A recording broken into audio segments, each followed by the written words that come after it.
Yes, I would like to know a little bit more and ponder more about that whole health aspect, because you said religious people are more mentally and physically healthy. But yeah, for instance, in Japan they live quite long. Yes. And in South Korea, I suppose. Yes. And also, I know in Denmark we don't live that long as the rest of Scandinavia, but compared to the rest of the world, we live quite long. And maybe also, if we are more atheists, are more environmentally aware, we eat more organic food, and if we are more intellectual people have a tendency to jog and work out a lot more. Okay. And so I would question that.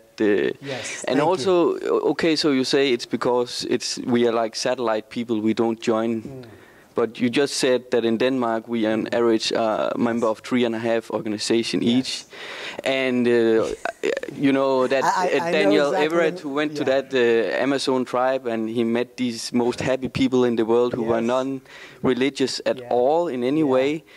And he de-Christianized story like that. I love that story. There is so. Yes, I would question that, and if you could argue more for your point of view, I would be very interested in hearing that. Okay, simple mistake on my part.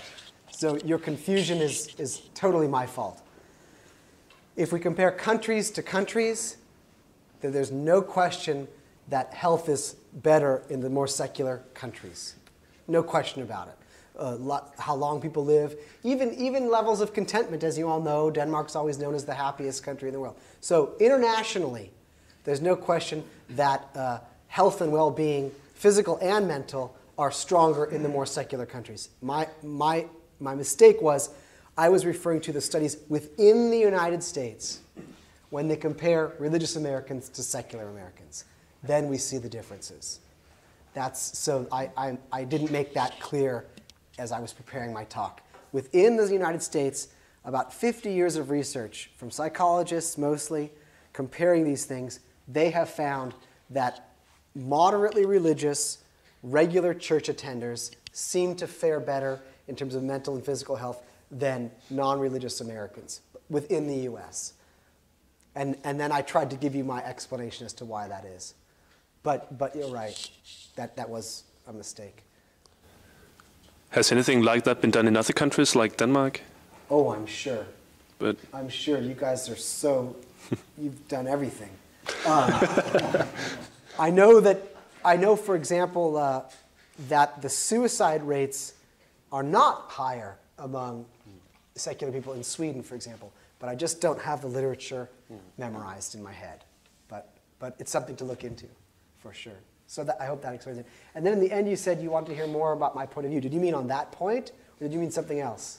Yeah, about why they are more healthy, and in the States, what's the point? Well, but I know that Denmark, we are now number 20 compared to suicide or something like that. Not even in the. No, yeah, that's right. So that was back in the 80s when I mean it's not hardly an argument anymore. Exactly. And the point is, if you don't commit suicide simply because it's taboo and you're afraid of going to hell, then is that really healthy? And you could argue. You should have the choice. I don't know. Exactly. So, I was just making a simplistic sociological observation that if I had to guess why they find, in the American studies, if I had to interpret why do they find that the moderately religious involved people fare better, I think it's because of the benefits, the mental and physical benefits that come with being part of a community that cares. And I just, going back to Durkheim's study on suicide, it just seems to make sense to me that when you are supported by people and you have something in common and you support each other when times are bad, that has a payoff somehow. Whereas if you're alone, living in your apartment with 2 dogs and 3 cats, and you never go to any holiday celebrations, and you don't have any life cycle rituals, and you don't have a community, then maybe you're not as happy. But that's a very simplistic theory. We don't really know. And there are many Luke Galen, for example, there are many people who are critical about these studies and think that they're not actually true and that they've been asking the wrong questions, and so we don't know.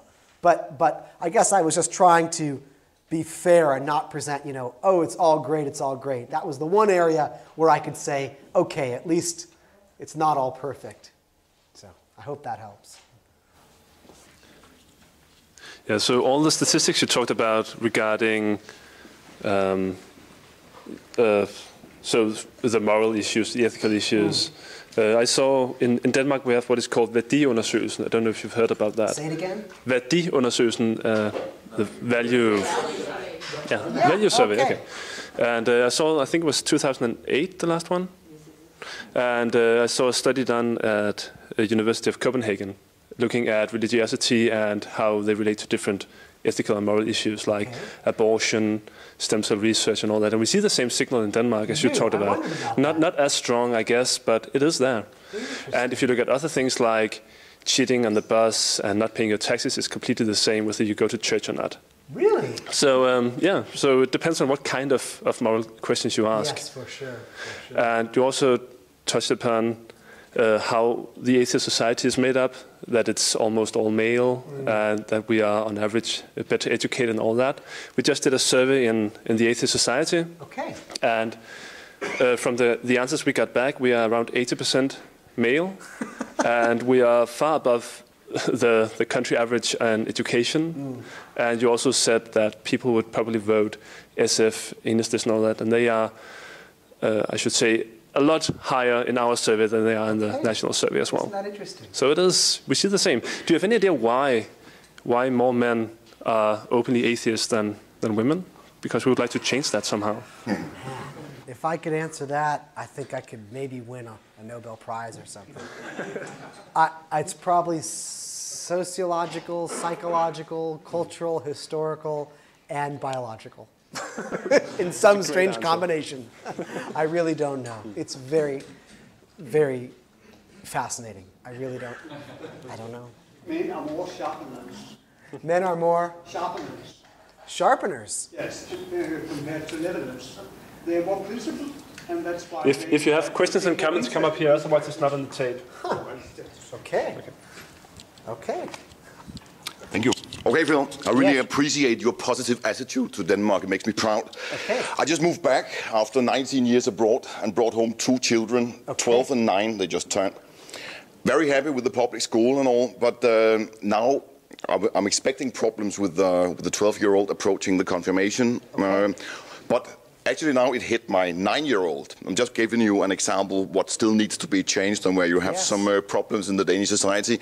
Through the school internet, he and I also as a parent receive, he just turned 9, a letter from the local priest sent over the school internet inviting him and the entire class to junior confirmation. Wow. Going like, do you want to have some real fun and water fights and play hide and seek and, you know, I thought it was a pedophile writing to my kid. That's the kind of tone that was in this letter. So, and I read through, and normally we see the full class, and a bus will pick you up. And it was for 8 afternoons during month of December, where they had to go there for 1.5 hours after school time. And then they would sort of like finalize it with a big Santa Lucia show or whatever kind of crap.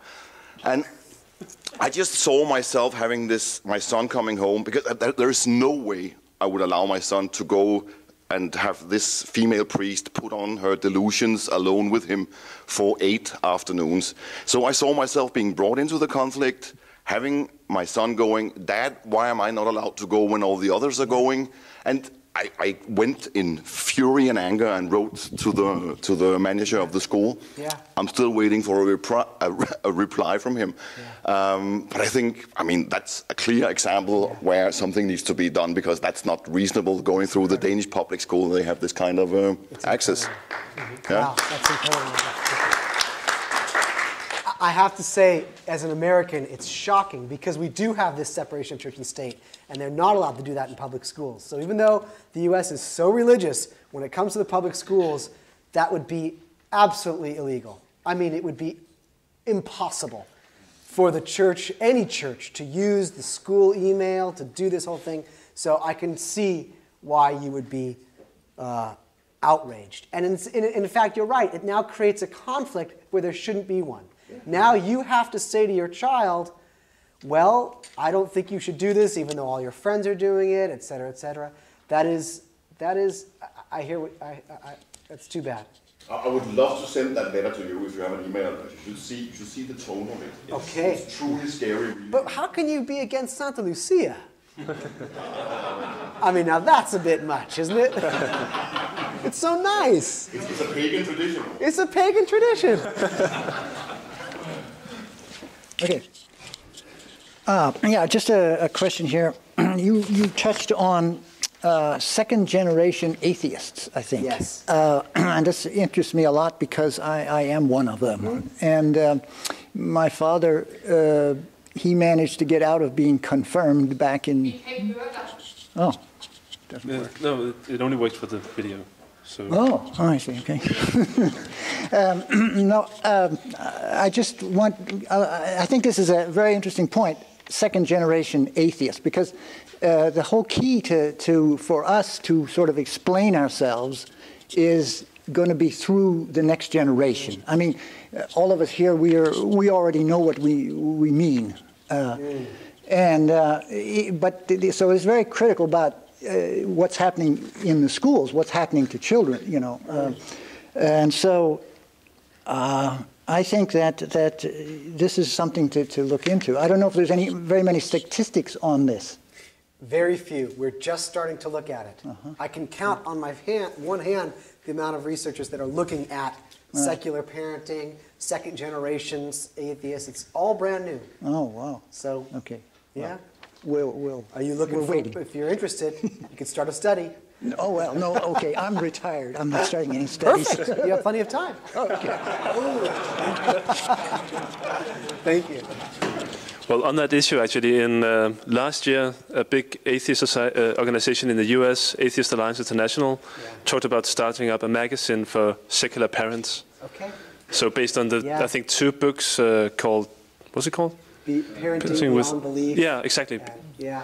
And in fact, they've started summer camps. Yeah. This is very new, because religious summer camps are a huge phenomena in the US. And so they decided to create Camp Quest. And there's about 4 or 5 locations. And I don't know. We'll see. Okay.